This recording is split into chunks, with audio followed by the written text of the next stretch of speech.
Olá, pessoal. Eu sou o professor Paulo Félix e estarei com vocês durante o curso de Matemática Básica. Serão 14 módulos distribuídos entre os seguintes conteúdos.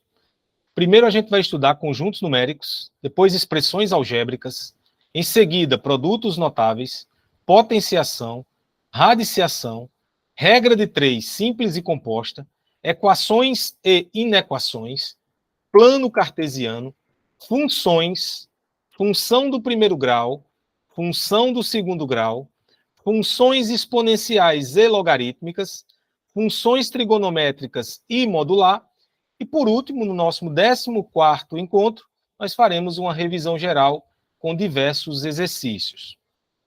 Na aula de hoje, nós vamos estudar o módulo de conjuntos numéricos.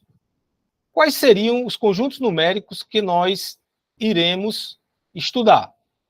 Conjunto dos números naturais, conjunto dos números inteiros, conjunto dos números racionais, conjunto dos números irracionais e, por último, o conjunto dos números reais. Primeiramente, eu gostaria de passar para vocês o que trata, o conjunto dos números naturais. Os números naturais, eles são números os quais a gente utiliza para contar quantidades inteiras. Por exemplo, número de pessoas, número de mesas em um restaurante, número de jogadores em um time de futebol. Então, a gente contabiliza quantidades inteiras. O conjunto dos números naturais, ele é representado pelo 0, 1, 2, 3, 4, 5 e assim sucessivamente, tendendo a mais infinito, quando a gente fala em um número inteiro, em quantidades inteiras. O conjunto dos números inteiros, ele já trata de números relativos, que estão ligados a trocas, a alguma transação. Como, por exemplo, Pedro empresta R$100 a Paulo. Então, Pedro, nesse caso, vai ter um crédito de R$100 para com Paulo. E Paulo vai estar em dívida, ou seja, ele tem um débito, é menos R$100 em relação a Pedro. Então, o conjunto dos números inteiros, ele é representado tanto com a parte, eu vou até colocar aqui, iniciando com reticências, porque aqui é tendendo a menos infinito, e tanto com a parte negativa, quanto a parte positiva. Tá? Então, também tendendo a infinito, a mais infinito, e desse outro lado, tendendo a menos infinito. Tá? Temos alguns pontos a se tratar quando nós falamos de conjunto dos números inteiros. Por exemplo, se eu representar o conjunto dos números inteiros e adicionar um asterisco, eu estou dizendo que o conjunto dos números inteiros exclui o zero. Tá? Então, asterisco significa, quando ele vem acompanhando o símbolo de conjunto dos números inteiros, significa que eu tenho o conjunto dos números inteiros menos o zero.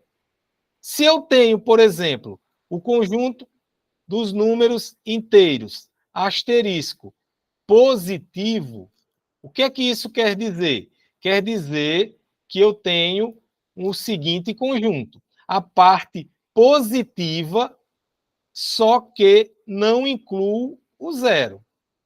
Tá? Então, o que é que significa o asterisco, professor? A exclusão do zero daquele conjunto. E o mais? O mais é a parte positiva. Tenho também o z menos asterisco.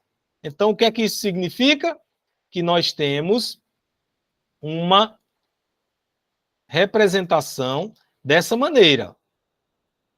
Eu tenho a parte negativa, menos 3, menos 2, menos 1, mas eu não tenho o zero. Tá? Então, é dessa forma que a gente mostra as representações do conjunto dos números inteiros para vocês. E aí, como ficaria essa representação gráfica? No slide anterior, nós vimos que o conjunto dos números naturais ele é representado pelos seguintes elementos. A partir do zero, e ele vai crescendo na parte positiva, correto? Já o conjunto dos números inteiros, ele tem tanto a parte negativa, certo? Então, menos 2, menos 1. E eu coloco essas reticências justamente para você entender que isso vem de menos infinito. Tá? E aí eu tenho 0, tenho 1, tenho 2, e aí eu tenho um asterisco porque tende a mais infinito. Portanto, você pode concluir que o n, conjunto dos números naturais, está contido no conjunto dos números inteiros. Tá? Então, eu posso escrever isso aqui, ó, como representação gráfica, que n, conjunto dos números naturais, está contido em z. Essa é a representação gráfica quando a gente fala de conjunto dos números naturais e conjunto dos números inteiros. Conjunto dos números racionais. Conjunto dos números racionais, são números, né, que representam partes inteiras ou divisões, ou seja, que eu possa representar como frações. E eu posso definir Q como sendo, A sobre B, tal que o meu A ele pertence ao conjunto dos números inteiros, tá? E o meu B pertence ao conjunto dos números inteiros, mas eu preciso excluir quem? O zero. Por quê, professor? Porque eu não posso ter um B igual a zero, né? Porque aí vai acontecer uma indeterminação. B tem que ser diferente de zero, porque se B for zero, eu tiver A sobre zero, isso gera, para mim, uma indeterminação. Ok? Então, nós temos a capacidade, né, e o entendimento que conjunto dos números racionais são aqueles que a gente representa como fração. Como, por exemplo, eu tenho o número 3. Poxa, professor, como é que eu represento 3 na forma de fração? 3 dividido por 1, porque todo número dividido por 1 é ele mesmo. Isso serve também para os números negativos. Eu consigo, por exemplo, dizer que menos 1, representado como fração, é isso aqui. Então, menos 1 dividido por 1 é menos 1. Ok? Então, um outro exemplo mais prático, né, de representação de números, tanto inteiros como divisões. Eu preciso, né, na minha receita, de meia dúzia de ovos. Mas para adquirir os ovos, eu preciso comprar pelo menos uma dúzia. Então, uma dúzia de ovos, nós sabemos que é 12 ovos. Tá? E ele pode ser representado dessa maneira, como fração. Já meia dúzia, eu vou ter 12 dividido por 2. Ou seja, eu terei 6 ovos. Então, a gente tem que os números racionais, eles são números que representam tanto números inteiros como suas respectivas divisões. E aí a representação gráfica, né, dos 3 conjuntos naturais, inteiros e racionais, eu tenho os naturais contidos dentro dos números inteiros, esses contidos também nos números racionais. Então a representação seria: naturais está contido em Z, que está contido em Q. Com isso eu tenho os decimais exatos. E eu tenho uma forma de resolução muito simples. Veja só, o exemplo 0,25 é bem simples, né? Para quem tem o domínio aí de frações e números decimais, é bem simples de se apresentar a fração para esse número. Para quem não tem, eu sugiro fazer o seguinte, ó, multiplicar tanto em cima quanto embaixo por 10. Porque nós sabemos, ó, que nós temos o 1 aqui no denominador. 0,25 dividido por 1 é 0,25.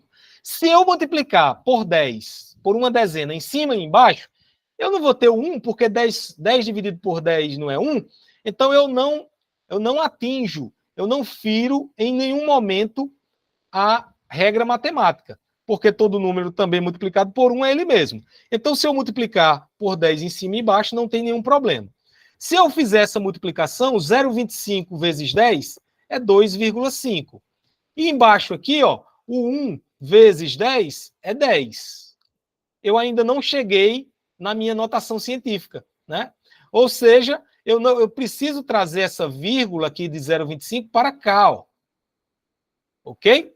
Aí eu tenho que multiplicar novamente por 10 em cima e embaixo. Tá? Então, multiplicando por 10 em cima e embaixo, eu consigo já também, né, fazer a minha nova operação. Ou seja, 2,5 vezes 10, eu tenho 25. 10 vezes 10, ó, denominador vezes denominador, eu tenho 100. Já tenho a minha fração. E essa fração, ela ainda pode ser simplificada. Se eu simplificar por 25, tanto o numerador quanto o denominador, 25 dividido por 25 é 1. 100 dividido por 25 é 4. Então, 0,25 na forma de fração é 1,4. Ok? O outro exemplo que eu tenho é 2,25. Ora, 2,25, se eu quiser trazer essa vírgula para cá, para frente do 5, o que é que eu vou fazer? Eu já vou multiplicar por 100 em cima e embaixo. Ó. Vocês acabaram de me ver fazendo de 10 em 10. Mas se você tem a pretensão de avançar 2 casas, o que é que eu vou fazer? Multiplico por 100. Se eu quisesse avançar 3 casas, multiplicava por 1.000 em cima e embaixo. Então, olha o que é que eu tenho. 225 vezes 100, eu vou ter 2,25 vezes 100, melhor dizendo, eu vou ter 225. 1 vezes 100 é 100. Então, essa é a minha nova fração. Tá? Chegamos também ao conjunto, aqui nesse assunto de conjunto dos números racionais, aos decimais periódicos, ou seja, as nossas dízimas periódicas. A gente não temos decimais exatos, mas temos decimais que apresentam períodos. E o que é o período, professor Paulo? O período nada mais é do que aqueles algarismos que se repetem. Nesse caso aqui, ó, da letra A, 0,54, 54, 54. Nós temos o número 54 sendo repetido. Então, ele é o período. O meu período é 54. E 54, ele apresenta 2 algarismos. Então, eu tenho 2 algarismos se repetindo, ou 2 algarismos sendo o meu período, tá? E o que é que isso tem a ver? O que é que isso vai ser importante para mim, professor? É porque eu vou colocar na resolução, ou seja, na transformação do meu decimal periódico em uma fração, quantos 9 forem necessários em relação ao número de algarismos que se repete, ou seja, ao número de algarismos do período. Então, se eu tenho 2 algarismos se repetindo, eu vou ter 2 9s no meu denominador. E aí, como eu resolvo o meu numerador? Eu vou fazer o seguinte, ó, eu vou ignorar essa vírgula, então eu vou ter 0,54, incluindo o período. 0,54, eu posso colocar 54 como o meu primeiro número aqui no numerador. E eu vou subtrair do que está à esquerda da vírgula, ou seja, do que não é período. Eu vou subtrair do que não é período. Então, o que não é período é 0. Portanto, nós teremos a nossa fração como 54 sobre 99. Então, se eu conseguir transformar o decimal em uma fração, ele é um número racional. Isso ficou claro para vocês? Então, é dessa forma. Vou resolver todas as outras questões para que vocês também assimilem esse conhecimento. Vamos para a letra B. A letra B tem como período, veja só, ele agora é 2,3, aí 4, 4, 4.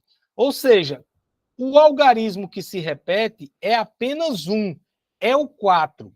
Então, no período, eu tenho apenas um algarismo. Isso quer dizer que eu vou ter apenas um 9 no denominador para essa dízima.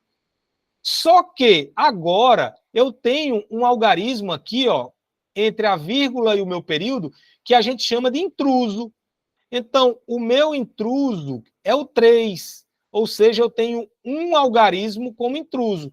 Isso impacta em colocar um 0 para cada algarismo intruso. Então, eu tenho no meu denominador 90, tá? E aí, seguindo a mesma resolução da primeira questão, da letra A, eu vou contabilizar, ignorando a vírgula, tudo, inclusive o período, ou seja, 234.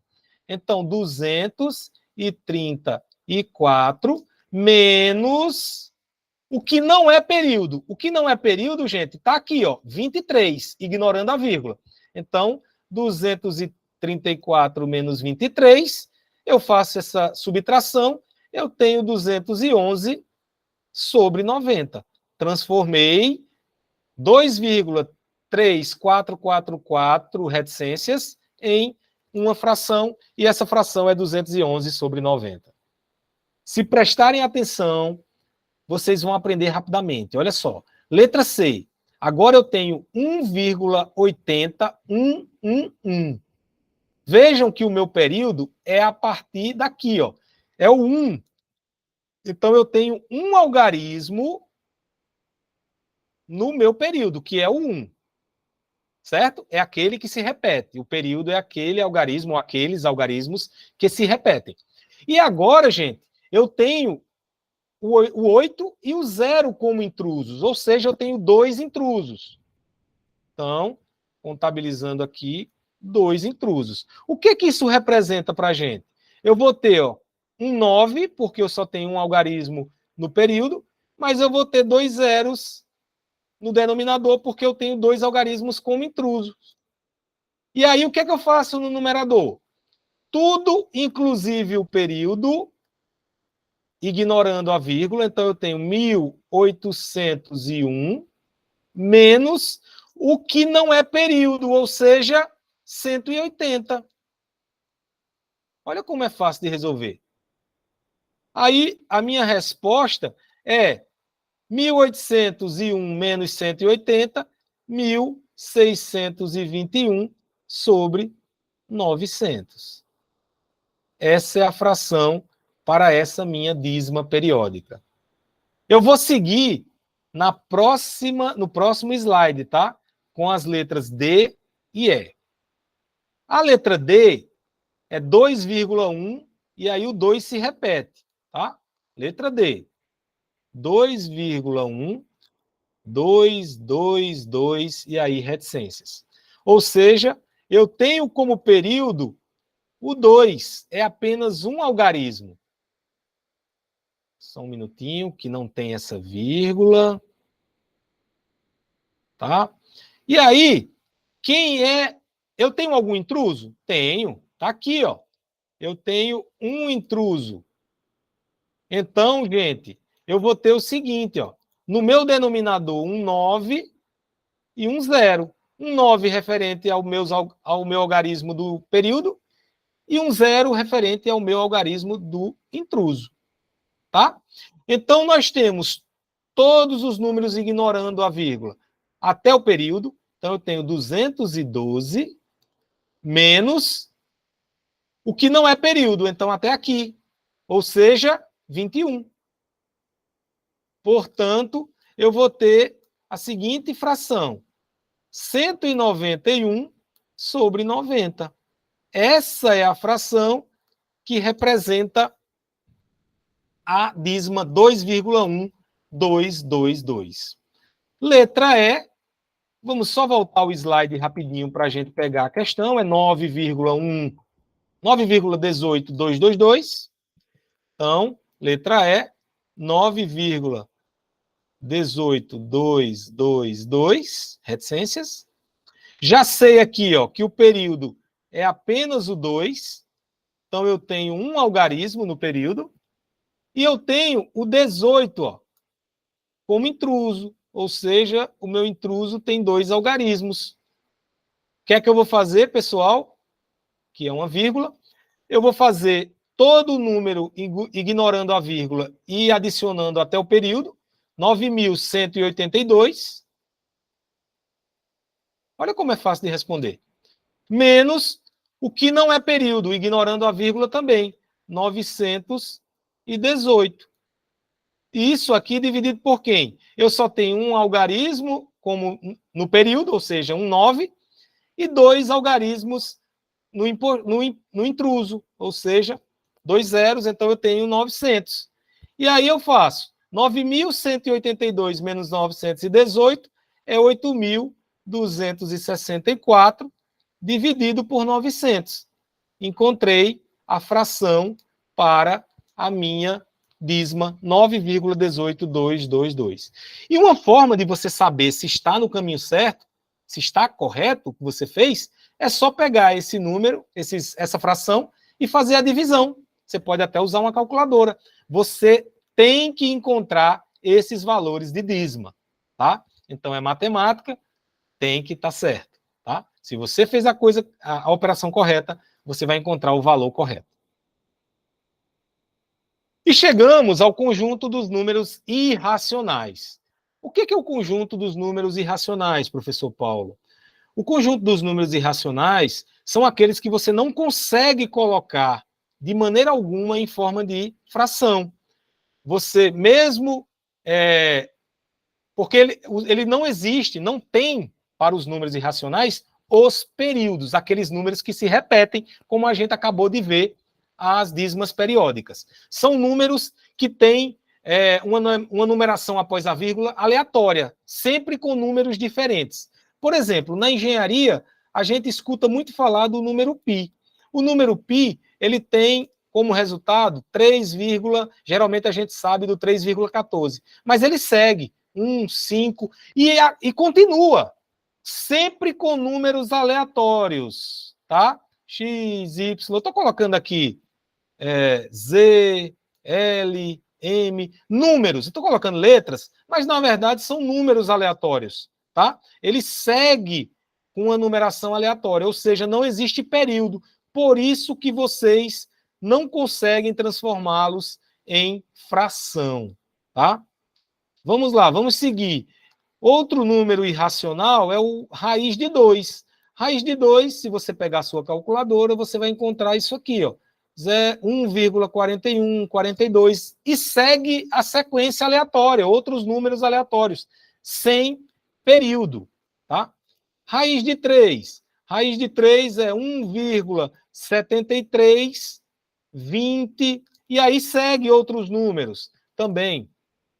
Raiz de 5. Raiz de 5 já é 2,2360. Enfim, e aí segue também uma sequência aleatória, que não tem período. Raiz de 7 é outro número irracional. 2,6457. Enfim, e segue uma sequência de números aleatórios. Esses são números irracionais, ou seja, números que você não consegue colocá-los ou transformá-los em frações. São números irracionais. E aí nós chegamos no tão esperado, né, conjunto dos números reais. E o conjunto dos números reais, eu trago aqui para vocês uma reta real, tá? Onde a gente representa da seguinte maneira, né? Eu tenho o zero aqui, né, da minha reta real, e aí, inicialmente, eu vou colocar os números inteiros, né, positivos, 3, vou colocar até o 4, mas sabendo que isso aqui tende a mais infinito, tá? E para cá, eu tenho menos 1, eu tenho menos 2, eu tenho menos 3, eu tenho menos 4, e aqui também segue tendendo a menos infinito, tá? Então, vamos lá. Falando em conjunto dos números naturais, nós aprendemos aqui, ó, que a partir do zero para a parte positiva é o conjunto dos números naturais. Conjunto dos números inteiros. A gente inclui, além do zero e a parte positiva, a gente inclui a parte negativa. Então, veja que na reta real, eu tenho naturais, eu consigo enxergar os inteiros, tá? E aí, você pode perguntar, e os racionais? Ora, os racionais, vamos lá, aqueles que eu posso representar como fração, claro, 1, 2, 3, 4, menos 1, menos 2, todos podem ser representados como fração. Mas temos também as nossas divisões. Meio, está aqui entre 0 e 1. 3 sobre 2, que é 1,5, está aqui entre 1 e 2. 5 sobre 2, também. Ora, e só tem divisões positivas? Não. Eu posso vir para cá, ó. Entre 0 e menos 1, eu tenho menos meio. Entre menos 1 e menos 2, eu tenho menos 3 sobre 2. Entre menos 2 e menos 3, eu tenho menos 5 sobre 2. E aí eu represento o conjunto dos números racionais, tá? Aí eu tenho também conjunto dos números irracionais. Onde estão? Ora, 3,1415, que é o π, está por aqui, ó, bem pertinho do 3. Π. Ora, raiz de 2, professor. Onde é que você identifica aí a raiz de 2? Não é 1,41? É quase 1,5. Então está por aqui, ó. Raiz de 2. E o senhor só pode representar na parte positiva? Não. Você vem para cá, ó. É quase aqui, ó. O menos raiz de 2. Tá? Aí o menos π, tá onde? Depois do menos 3 lá, ó. Por aqui, ó. Menos π. Então, pessoal, o conjunto dos números reais é aquele que engloba todos os outros números, todos os outros conjuntos, tá? Representados graficamente, da seguinte forma. Eu tenho N, conjunto dos números naturais, que está contido em Z, que está contido em Q, e está também incluso no conjunto dos números reais. Então, cuidado, ó. Eu tenho que Q mais I complementa o conjunto dos números reais. N está contido em Z, que está contido em Q. Se eu somar o I ao Q, eu tenho o conjunto dos números reais. É bem simples, né, pessoal? Eu trago para vocês aqui também, né, um conteúdo bem interessante que fala de conjuntos e elementos. E aí eu tenho as seguintes notações. Vamos lá. Pertence é uma relação entre elemento e conjunto. Eu vou ver se aquele elemento específico pertence àquele determinado conjunto. Então, ele é representado dessa maneira. Pertence. Não pertence também é uma relação entre elemento e conjunto. E ela é representada dessa maneira. Por exemplo, eu tenho o conjunto A. O conjunto A é o conjunto dos números naturais. Tá? E aí eu pergunto, pertence a A? Você vai me responder se é verdadeiro ou falso. Então, se eu sei que o conjunto A é o conjunto dos números naturais, eu sei que o conjunto dos números naturais é 0, 1, 2, 3, infinito para a parte positiva. Então, 1 pertence a A. Isso aqui é verdadeiro. E aí eu pergunto, menos 1 pertence a A? E você vai me responder. Menos 1 pertence a A, isso é falso. Menos 1 não pertence a A. Essa é a forma de você responder ao meu questionamento para esse exemplo. Ok?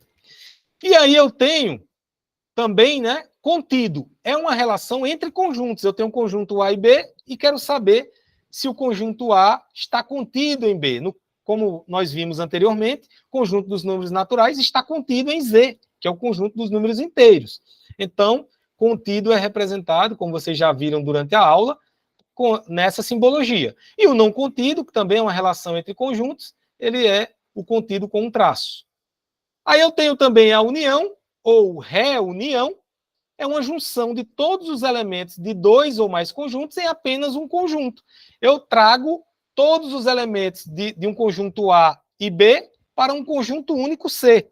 Então, eu estou fazendo a união, e ela é representada dessa maneira.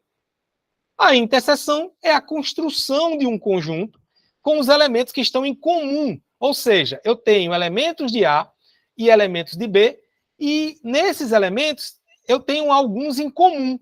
Então, o meu conjunto C, que é a interseção de A com B, eu vou pegar esses elementos em comum para formar C. Tá? Então, e ele é representado dessa maneira. Ok, pessoal? Trago para vocês o seguinte exercício. Avalie as alternativas abaixo em relação aos conceitos de conjuntos numéricos e marque a opção certa. Eu tenho 5 alternativas aqui, que na verdade são itens para a gente julgar, né? E aí, a partir desses itens, a gente vai marcar qual a alternativa correta. Se é A, se é B, se é C, D ou E. Então vamos para avaliar a primeira nota, né? Nosso primeiro item. Ele diz que Z asterisco nós sabemos que é o conjunto Z menos o zero. Então, ele é, conjunto Z tem a parte negativa, vou colocar só a partir de menos 2, vocês já sabem. Asterisco não contém o zero. Olha só. Ele diz, gente, que esse conjunto está contido em N. Vocês acreditam nisso? Porque naturais nós já sabemos que é a partir do 0, 1, 2, infinito. Então, isso não é verdade, isso é falso. O Z não está contido em N, né?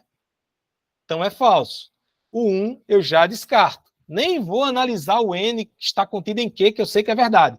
Mas o Z asterisco não está contido em N.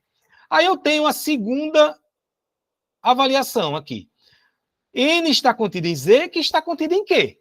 Ótimo, a gente viu isso durante nossa aula de hoje, né? Isso aqui é verdadeiro. Isto aqui é verdadeiro. Vamos para o 3, onde ele diz que Z asterisco é igual. Aí nos dá esse conjunto aqui. Só que vocês vão perceber que ele incluiu o zero, ó. E Z asterisco não inclui o zero. Tá? Ele exclui o zero. Então, isso aqui é falso. Então, 1 e 3 já está descartado. 4, ele me diz que Q é A sobre B, tal que A pertence a Z, e B pertence a Z asterisco. Excelente, isso aqui é verdade. Ele diz também que na quinta notação, que os reais é os racionais mais os irracionais. A gente também viu isso, que R é Q mais I. Tá certo, isso é verdade. Então, nós temos a seguinte conclusão, que as alternativas corretas são a 2, a 4 e a 5, portanto, a alternativa correta é a letra C. Tranquilo? Bem fácil essa questão, né? Vamos agora para esse exercício. Seja A o seguinte conjunto, A, B, C, 1, 2, 3, 4, 5. E o conjunto B, sendo D, E, F, 3, 7 e 8. Ele pede para determinar, primeiro, A menos B, ou seja, os elementos do conjunto A retirados os elementos do conjunto B. Veja, pessoal, que nós temos apenas o 3 em comum. Então, A menos B é o conjunto A replicado, ABC, 1, 2, retirando o algarismo 3. Então, o 3 não faz mais parte. Então, eu tenho A, B, C, 1, 2, 4 e 5. Esse é A menos B. Eu tenho também que calcular o A inter B. O que é o A inter B? A inter B, lembra do que eu expliquei anteriormente? Que nós temos um conjunto a partir de outros dois conjuntos. A gente vai observar o que é que tem em comum entre eles. A interseção entre eles é justamente o 3. Então, elementos que contêm em A e B, só o 3, né, pessoal? Então, a interseção entre A e B é o 3. Outra questão que ele pede é o A união B. A união B são os dois conjuntos unidos. Ou seja, eu tenho todos os elementos de A, e aí eu vou ter A, B, C. Aí já vou colocar as letras de B, né? Porque é a união D, E, F. Aí eu começo com a numeração, de A, 1, 2, o 3 é comum aos dois, 4, 5, aí eu tenho 7 e 8. Então, esse é o conjunto que representa a união entre os dois, a união entre A e B. A, B, C, D, E, F, e aí os números 1, 2, 3, 4, 5, 7 e 8. E por último, para essa questão, a gente tem o B menos o A, ou seja, o meu conjunto B retirando elementos que tem em comum com A. Vai ser o quê? D, tá? D, E, F, não vai ser o 3, porque tem lá em A, 7 e 8. Esse é o meu conjunto B menos A.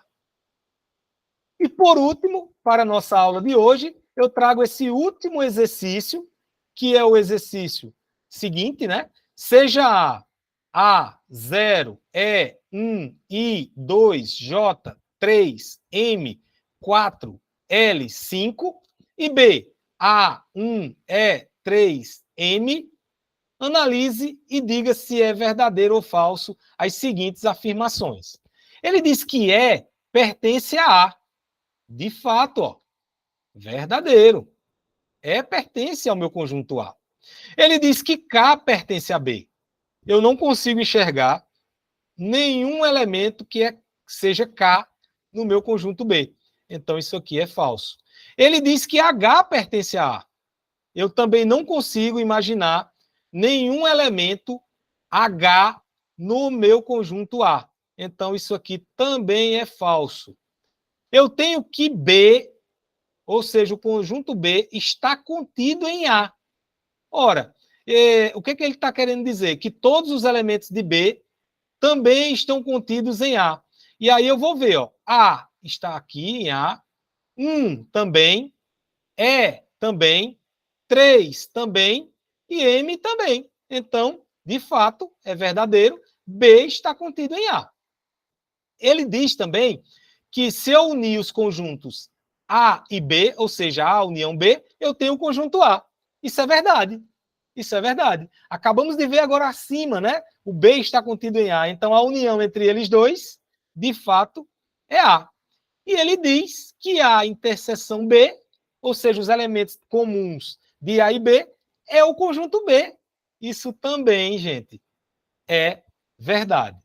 Vejam que é uma questão bem simples, né, que a gente abordou agora para vocês, e deixo aqui, né, que vocês façam os exercícios novamente, assistam quantas vezes forem necessárias, e nós nos encontramos na nossa próxima aula, que será expressões algébricas. Um abraço a todos e até lá!